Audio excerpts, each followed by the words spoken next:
Welcome, everybody. This is our final night from our Tuesday certificate for in youth work on this unit.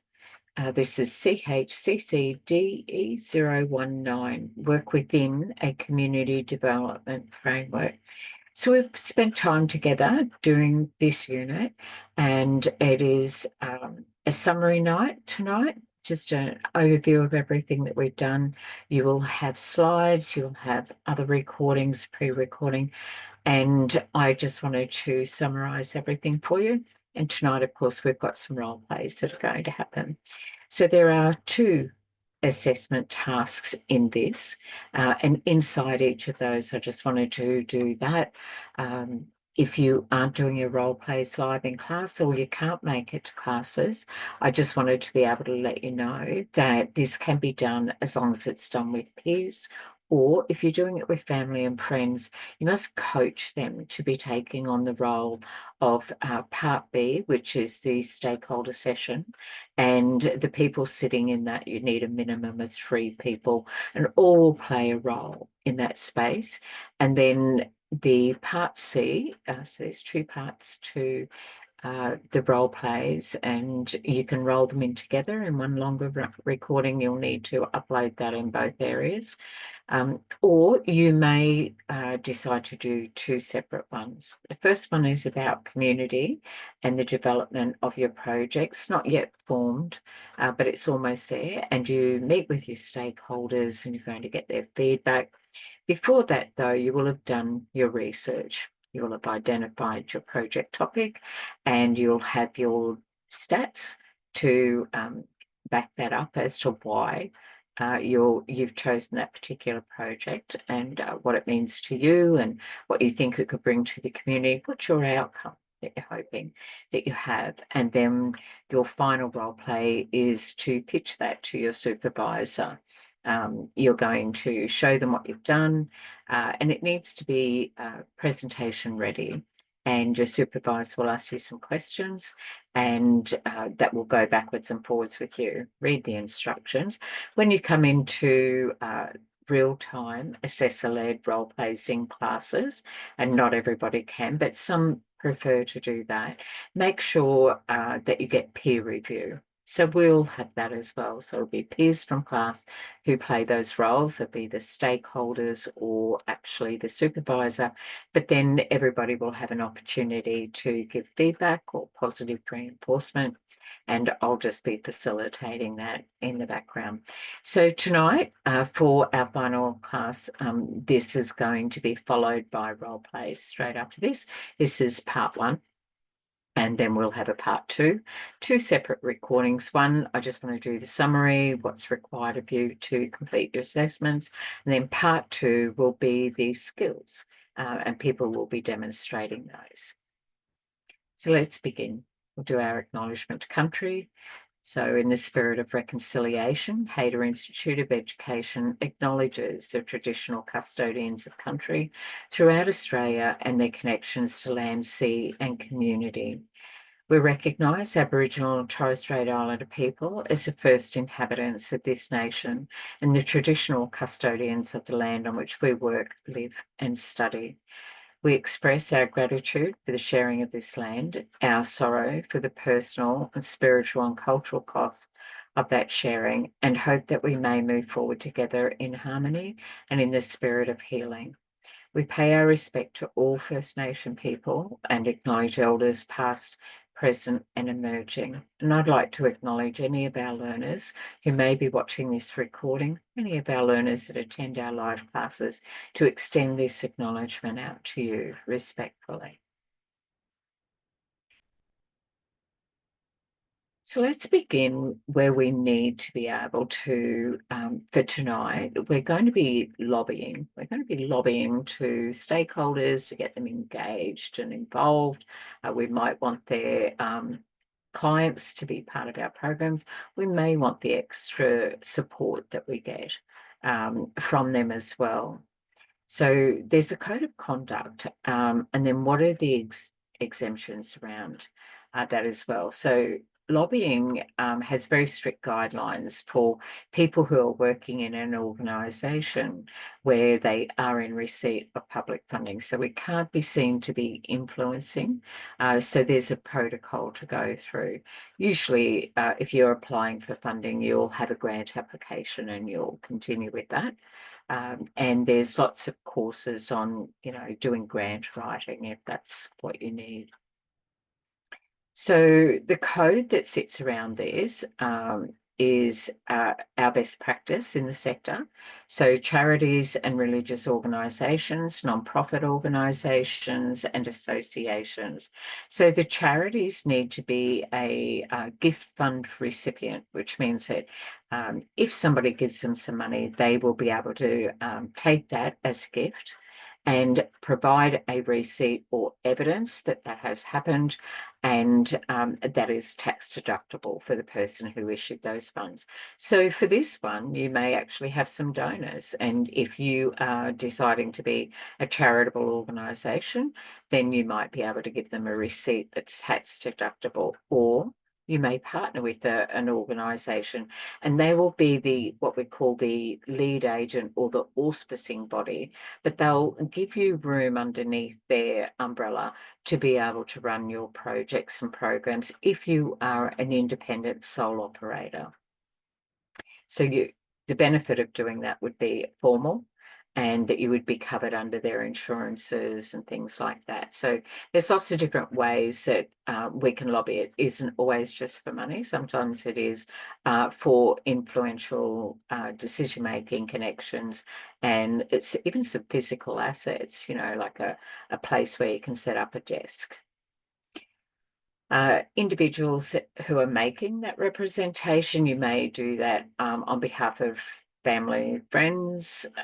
It might be a group in your community that you've identified.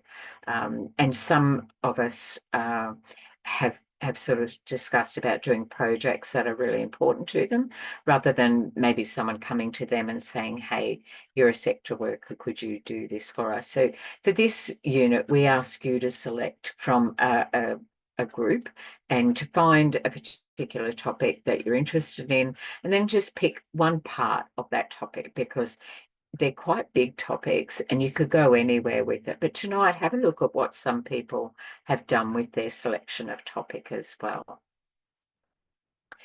Members of foreign trade delegations can be lobbyists, people already registered under the Commonwealth scheme, regulating certain professions, so some you cannot. And then service providers, doctors, lawyers, accountants and other services, who make occasional representation on behalf of clients in a way that is incidental to the provision of their professional services. So I know some lawyers who provide free legal services for people who are homeless, but that's completely separate. So it moves from lobbying sometimes if they're going to get some funds to help that target group, but it can also sit just as well beside advocacy for that target group. An advocate is the voice on behalf of people, whereas a lobbyist will take that voice and then put it into action to get some funding. So there are principles around engagement.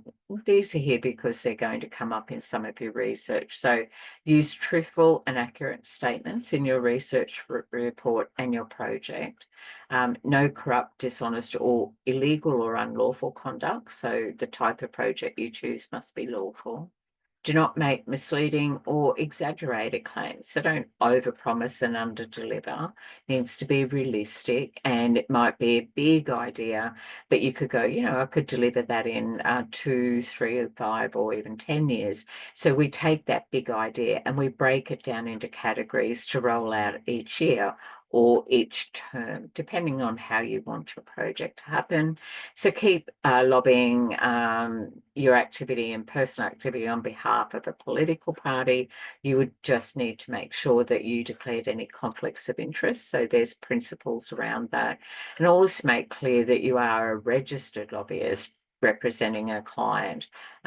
Keep in mind, lobbyist is different to an advocate, but if you are an advocate, you would need to have consent and the client would do an assessment around their ability and capacity to self-advocate, and then you would step in if there were any identified gaps. Otherwise, you're the person that walks beside them to take that voice to the decision makers.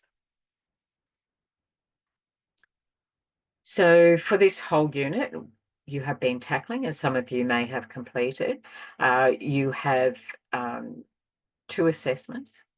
You have here task 1, which is an online quiz, and you have task 2, which is your project and your 2 role plays inside that project. Task 2B is for me, and I'm going to, after everybody has done their presentations, I'm going to walk you through what is it that we assess you on in that, to give you an idea after everyone has finished. So written quiz in task 1, project with research task 2, plus your stakeholder meeting role play and refine your project idea, is you're presenting to your supervisor. Which is kind of like a practice run of presenting to a group who might be making the decision about the full funded project you want. Or you might need to use council grounds or a council hall or a community centre. You need to pitch your idea. We'd like to be able to do this, and we'd love your support around that. Or you may have the funds, and if your supervisor at your supervisor pitch says, well, here's some funding, I'm really happy with that, well, then you can take that to any of those centres and say, look, what's your fee?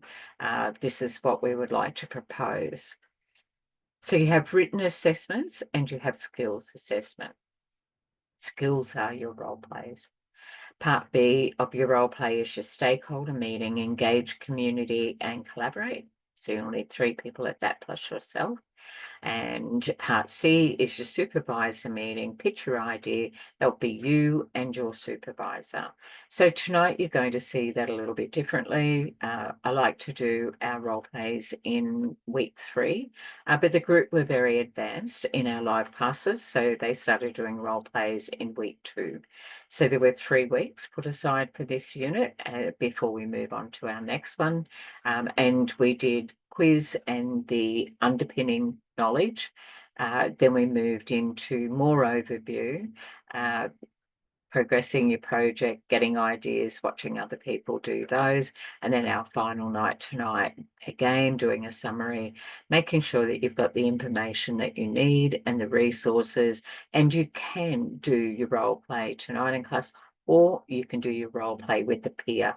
And you can family and friends, like I said, but you're going to have to do some work. They've got to talk like their council, or they've got to talk like they're another funded body. It might be the Department of Education, where you're going to be saying, I want to bring something into the school. So it needs to meet their principles and also follow their guidelines for what the school may need to get permission to do. So that's the end of our summary around that. Let me just walk you through some of the key points. So we are also tonight, and just for the rest of the month, we're in that phase where we actually ask for some trainer feedback from all of our learners in our learner communities. So we appreciate your feedback, and we need to shape our classes based on learners. I like to ask that when I'm in class, where is everyone up to? But then not everyone can make it to class. So this is your opportunity to be able to help shape how the courses run. We have adjusted the course to suit you. We run a recording for this Tuesday night certificate for in youth work. We offer role plays, because that comes feedback from our learners. We do breakout rooms and we have sector experience. So when we have those discussions from learners in the class, we know we have already done the full recording, and live classes are about sharing lived experience and peers being the ones that do that and positively support each other. So a lot of the class and how we run this is based on the feedback that you've given us. This is also another tool for everybody. So you can send a 5-star review to your trainer, and you may be in more than one class studying with Hader. But if you found that my class and it's helpful and you like the culture of the class and the delivery of the contents, and let us know what you value that most, and mention that I am your trainer if you're going to be doing a review. And on this recording, you will be able to click on the link and be able to leave that review. Or you can just go to the Hader website. That link will take you right there. And these slides will come out for you with your recording. So thank you for that. All of the trainers across Hader are actually doing that at the moment. So our research method around collecting data, you'll need to back that up as well and say where you got your data from, and it needs to be reliable, credible, and we've got to be able to check that. So you put that at the end of your presentation or at the end of your research project as well. So you will make some observations, ask some questions. Your stakeholder meeting is your focus group. You will do some surveys, might be written, but you might also, with your live recording, just ask for direct feedback. When I'm working with the class later tonight, I will ask peer review and get our survey and feedback from there. But once you start your program, you're going to have participants and you want them to give you feedback, and you will make observations about whether they're having a good time. You might ask for some feedback, questions, and from that program, you might go, well, look, we found 3 different areas that everyone's interested in. Let's have a focus group over here, one over here, and one over here, because it may need that concentrated effort, and not everyone will know everything. It's just easier to form smaller groups. So when we go into a breakout room, that is peer development. And every time we share and listen, we're honing our micro skills, our intentional interviewing questions. We're doing that in class. We're actually demonstrating that, and you're demonstrating that with each other and for me. So I get to assess you progressively, not just within that window of only a role play. So your assessors get to know those who attend live classes. And if you can't always be at those live classes, then you absolutely can have one-on-ones with your learners, support officers, and also you can ask to meet with a trainer, which I encourage you to do, so that you can get some support with your study. So if you need support with this one and clarifying, you could send an email, you just say the code and the task number that you're up to, get some guidance. Make sure that your research is ethical. We must not harm or trigger anybody by asking them particular questions, putting them on the spot, or placing them at any sort of risk by being involved in the idea that we have. Be open, honest, and accountable. And also, how can people get hold of you while they're participating? And they have the right to join and to exit. Make sure that you obtain consent from everyone participating in your research. Let them know exactly what the research is going to be for. And then participation in any research or any focus group, it must be voluntary. So that's what ethical research means.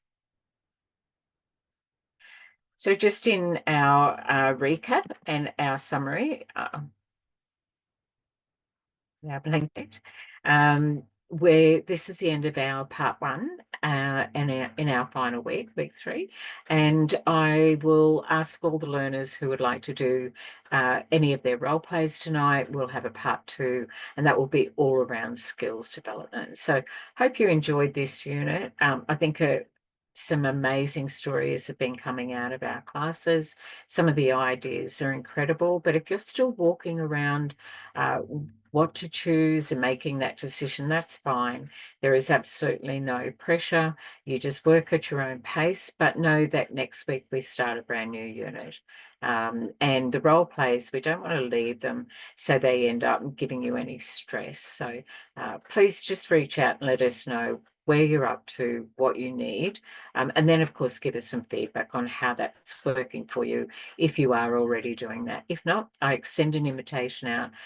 So we have our LSO at hayderinstitute.edu.au, and if you need to get hold of me, just replace LSO with my name, which is Vicky, and VIKI, so that will get you also into Hayder Institute.